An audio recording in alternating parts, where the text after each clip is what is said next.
दोस्तों, union budget 2025 का budget सत्र आज से शुरू हो चुका है। दोस्तों, आज हम बात करने वाले हैं उन ऐलान की जो है बड़े काम के। और वो बड़े काम के ऐलान किस किस के लिए होंगे? युवाओं के लिए, किसानों के लिए, लोन के लिए, आम आदमी के लिए और समाज की आधी आबादी महिलाओं के लिए। तो दोस्तों, आइए जान लेते हैं बजट 2025 में होने वाली वे महत्वपूर्ण घोषणाएं। दोस्तों, 1 फरवरी 2025 को वित्त मंत्री निर्मला सीतारमण देश का बजट पेश करेगी। इस बजट में सरकार किसानों, युवाओं, महिलाओं और आम लोगों से जुड़ी हुई महत्वपूर्ण घोषणाएं कर सकती है, जिसमें कि टैक्स स्लैब में चेंज महत्वपूर्ण होगा। इसके अलावा युवाओं के लिए स्टार्टअप्स, ऐसी कई योजनाओं के बारे में आज हम जानने वाले, घोषणाओं के बारे में। दोस्तों, आपको याद दिला दें कि पिछले बजट में इन वर्गों पर कुल बजट का 33% से अधिक खर्च किया गया था और उसका परिणाम देश की अर्थव्यवस्था पर दिखाई भी दिया और देश के विकास की जो गति थी उसको भी पर लगे और वह देश की जो अर्थव्यवस्था है भारत की, वह विश्व में अपना डंका बजाने लगी। दोस्तों, इस बजट में सरकार का फोकस आम आदमी की जरूरतों पर प्रमुख रूप से रहेगा। रोटी, कपड़ा और मकान जैसी बुनियादी जरूरतों को पूरा करने के लिए कई घोषणाएं हो सकती है। इसके अलावा साथ ही रोजगार सृजन और आर्थिक विकास को गति देने वाली योजनाओं पर भी जोर दिया जाएगा, ऐसी संभावनाएं हैं। दोस्तों, आज हम जानेंगे कि बजट 2025 की वे संभावित घोषणाएं जो कि समाज को ही नहीं, परिवार को ही नहीं, राष्ट्र को विश्व भर में एक महत्वपूर्ण अर्थव्यवस्था के रूप में पहचान दिलाए। दोस्तों, वो है किसानों के लिए क्या हो सकता है? एमएसपी में बढ़ोतरी, कृषि लोन में छूट, युवाओं के लिए स्किल डेवलपमेंट, स्टार्टअप को प्रोत्साहन, महिलाओं के लिए महिला सशक्तिकरण योजनाएं और कैश ट्रांसफर, महिलाओं के खाते में सीधा कैश ट्रांसफर करना। उसके अलावा बैंक लोन, होम लोन पर छूट और एमएसएमई लोन में राहत, टैक्स, इनकम टैक्स स्लैब में बदलाव और छूट की सीमा को बढ़ाना, ताकि आम आदमी, जैसा कि अभी हम उतना तो नहीं कर सकते जितना अमेरिका करने जा रहा है, वह टैक्स ही पूरा खत्म करने जा रहा है। लेकिन दोस्तों, यदि हमें हमारे आम नागरिक को सशक्त बनाना है, समृद्ध बनाना है, संपन्न बनाना है, तो हमें उसकी जेब में जाने वाले पैसे को बढ़ाना पड़ेगा और यह कर सकते हैं हम इनकम टैक्स को घटाकर उसको कम कर। दोस्तों, इसके अलावा इंफ्रास्ट्रक्चर, रेल, सड़क और परिवहन और रक्षा क्षेत्र में निवेश। इसके अलावा शिक्षा, डिजिटल शिक्षा को बढ़ावा, जिससे कि आने वाले दिनों में भविष्य की एजुकेशन, फ्यूचरिस्टिक एजुकेशन का एक इन्वायरमेंट तैयार हो सके। इसके अलावा स्कॉलरशिप्स, बच्चे विदेश में पढ़ाई के लिए जाते हैं लेकिन बहुत ही कम जा पाते हैं क्योंकि उनके स्वप्न है, वो बहुत अच्छा कर सकते हैं, उनमें कैपेबिलिटी है, एबिलिटी है, लेकिन अर्थ एक आड़े आ जाता है। उसको लेकर मोदी सरकार बजट के जरिए बड़ी घोषणाएं कर सकती है। इसके अलावा हेल्थ इंश्योरेंस और मेडिकल इंफ्रास्ट्रक्चर, इन सब की घोषणाएं कर जनता तक, आम पब्लिक तक वह अपनी पहचान और पहुंच बना सकती है। दोस्तों, इन योजनाओं को हम जान लेते हैं संक्षेप में। पहला है किसानों के लिए संभावित घोषणाएं क्या हो सकती है। दोस्तों, ये जो बजट आने वाला है वह बहुत ही फायदेमंद होगा किसानों के लिए, ऐसा माना जा रहा है। उसमें आय बढ़ाने पर, किसान भाइयों की आय को बढ़ाने पर जोर दिया जा सकता है। दोस्तों, एक बार मोदी जी ने कहा है कि ये अन्न के देवता, ये अन्न देवता हमारे समाज में वह महत्वपूर्ण स्थान रखते हैं कि यदि ये ना हो तो आम पब्लिक शून्य है। तो इस महत्वपूर्ण अन्नदाता की सेवा के लिए, पूजा के लिए या इनका ध्यान रखने के लिए कुछ योजनाएं हैं जो कि इस प्रकार है। दोस्तों, एमएसपी में बढ़ोतरी, न्यूनतम समर्थन मूल्य मतलब एमएसपी में 10 से 15% की वृद्धि होना तय है। इसके अलावा कृषि लोन पर ब्याज में छूट या माफी की घोषणा भी हो सकती है। कृषि लोन की वजह से कई बार क्या होता है, हमारे भारत के अंदर अकाल की जो है प्रॉब्लम्स झेलनी पड़ती है और उसके लिए कई बार उन्हें सुसाइड अटेम्प्ट करते हुए देखा गया है। दोस्तों, इन सब से प्रॉब्लम से उबारने के लिए जो मोदी सरकार है, सेंट्रल गवर्नमेंट है, वह बजट के जरिए या तो इसे कम कर सकती है, ब्याज में छूट कर सकती है या उसे माफ भी कर सकती है। किसान सम्मान निधि की राशि को बढ़ाकर 8,000 से 10,000 प्रति वर्ष की जा सकती है। इसके अलावा कृषि उपकरणों पर सब्सिडी बढ़ाई जा सकती है। दोस्तों, एग्रीकल्चर टूल्स वो टूल्स हैं जो कि कृषि के उत्पादन में बढ़ोतरी के लिए सहायक सिद्ध होते हैं और उन पर सब्सिडी बढ़ाना मतलब अप्रत्यक्ष रूप से या परोक्ष रूप से किसानों की सहायता करना। इसके अलावा सिंचाई सुविधाओं के विस्तार के लिए विशेष योजनाओं की घोषणा भी करना फायदेमंद रहेगा। इसके अलावा युवाओं के लिए रोजगार और स्किल डेवलपमेंट की घोषणाएं। दोस्तों, युवा, आज का युवा कल का भविष्य, इसको मोदी जी भले भांति जानते हैं और वो स्वामी विवेकानंद के पथ प्रदर्शक है। वो उनके पथ पर चलते हैं, उनका अनुसरण करते हैं। दोस्तों, ऐसे में वो युवाओं को रोजगार देने और उनके कौशल विकास पर सरकार का विशेष ध्यान देते हैं। स्किल इंडिया मिशन के तहत नए कोर्स शुरू किए जा सकते हैं। इसके अलावा स्टार्टअप इंडिया योजना के तहत फंडिंग में बढ़ोतरी की जा सकती है। इससे क्या होगा? इससे यह होगा कि मेक इन इंडिया का जो स्वप्न है मोदी जी का, पूरे देश में फैल सकेगा, स्प्रेड हो पाएगा, ताकि जो यूएसए की मैक अमेरिका ग्रेट अगेन का स्वप्न है उससे टक्कर ले पाएंगे यदि हमने युवाओं के लिए स्टार्टअप की घोषणाएं बजट के जरिए कर दी। इसके अलावा युवाओं के लिए अप्रेंटिसशिप कार्यक्रम का विस्तार किया जाना, डिजिटल स्किल्स पर फोकस करते हुए नए ट्रेनिंग सेंटर खोले जा सकते हैं। इसके अलावा ग्रामीण क्षेत्रों में युवाओं के लिए रोजगार सृजन की विशेष योजनाएं बनाना, ताकि जो युवा है वो रोजगार की तलाश में शहरों में नहीं भटके। दोस्तों, उसे गांव में ही रोजगार मिल जाए ताकि ग्रामीण संस्कृति भी जीवित रहे। ग्रामीण अर्थव्यवस्था पर आधारित यदि रोजगार वहां पे सृजित किए जाएंगे तो स्वतः ही यथार्थ में ग्रामीण संस्कृति और सभ्यता जीवित रह पाएगी। अब आगे की जो हम बात करने वाले हैं दोस्तों, सोचिएगा जरा, समाज की आधी आबादी भारत की नारी यदि ये सशक्तिकरण, यदि ये सशक्त हो गए तो दोस्तों और कोई आपको समस्या का सामना करना ही नहीं होगा। तो दोस्तों, जानते हैं इनके लिए क्या हो सकता है? दोस्तों, जरूरी है महिलाओं के लिए भी, क्योंकि जब देश की महिलाएं विश्व पटल पर अपना नाम अंकित करवा रही है, कल्पना चावला, सुनीता विलियम्स, न जाने कितनी महिलाएं आज देश का गौरव बढ़ा रही है, ऐसे में उनका सम्मान तो होना ही चाहिए और बजट में घोषणाएं तो आम है। दोस्तों, यह महिला समान बचत पत्र योजना का विस्तार किया जा सकता है। इसके अलावा महिलाओं के लिए डायरेक्ट कैश ट्रांसफर स्कीम शुरू की जा सकती है।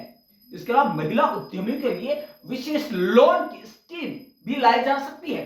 दोस्तों, महिलाओं को विशेष लोन की सुविधा देकर उनको घरेलू उद्योगों में शुरू करने में उनको हम हेल्प कर सकते हैं। इसके अलावा ग्रामीण महिलाओं के लिए स्किल डेवलपमेंट प्रोग्राम जो कि वो पहले से शुरू कर चुकी है, उसमें बढ़ोतरी करके महिलाओं की वहां तक पहुंच को आसान बनाया जा सकता है। इसके अलावा महिला स्वयं सहायता समूह को अधिक वित्तीय सहायता दी जा सकती है ताकि वो महिलाओं की अधिक से अधिक मदद करने में सक्षम हो पाए। दोस्तों, एक चीज और है, यदि महिला सशक्त हो गई तो भारत का समाज है या भारत देश है, उसके अर्थव्यवस्था को सक्षम बनाने में ज्यादा देर नहीं लगती है।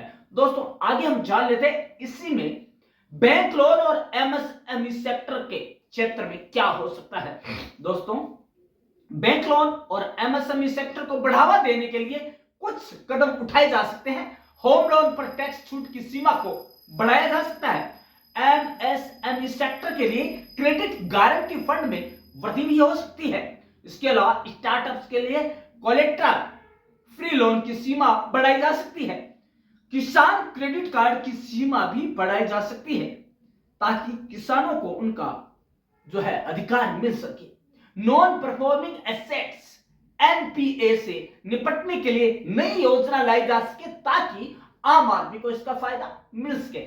अब जिसकी बात करने वाले हैं वो है महत्वपूर्ण, यह बात है कि लोगों की जेब से कम पैसा बाहर आए और उनकी जेब में ज्यादा पैसा आए ताकि वह उत्पादों को खरीदने में अपना पैसा लगाए, ताकि वो जो टैक्स चोरी है वो बच सके। दोस्तों, वो है टैक्स में राहत की उम्मीद। दोस्तों, आम आदमी को राहत देने के लिए इनकम टैक्स में कुछ बदलाव होनी जरूरी है और वो हो भी सकते हैं, बड़ी बात नहीं है। दोस्तों, पहला इनकम टैक्स स्लैब में बदलाव किया जाना। दोस्तों, जो स्लैब अभी है उसको बढ़ाकर और ज्यादा कर सकते हैं ताकि जो पब्लिक की आम पब्लिक की जो आय है वो ज्यादा उनके पास रहे, ताकि वे उपभोग की वस्तुओं में वृद्धि कर सके, उनका उपभोग कर सके, और ताकि जो लोग टैक्स की चोरी कर रहे हैं वो टैक्स की चोरी नहीं होगी और जो उत्पाद का जो पैसा है वो सीधा गवर्नमेंट की जेब में जाएगा। ये उन्हें सोचना चाहिए। उसके अलावा स्टैंडर्ड डिडक्शन की सीमा बढ़ाई जा सकती है। सेक्शन 80C के तहत निवेश की सीमा 2 लाख रुपए तक बढ़ाई जा सकती है, जो कि अभी कम है। हेल्थ इंश्योरेंस प्रीमियम पर टैक्स छूट दी जा सकती है। इसके अलावा और बढ़ाई जा सकती है, पहले से है लेकिन इसको बढ़ाया जा सकता है। एक है नए टैक्स रेजिम में और अधिक राहत दी जा सकती है। इसके अलावा यदि हम बात करें तो इंफ्रास्ट्रक्चर डेवलपमेंट पर खर्चा करना देश की अर्थव्यवस्था को सबल एंड संपन्न बनाने में अपना महत्वपूर्ण योगदान निभाएगा।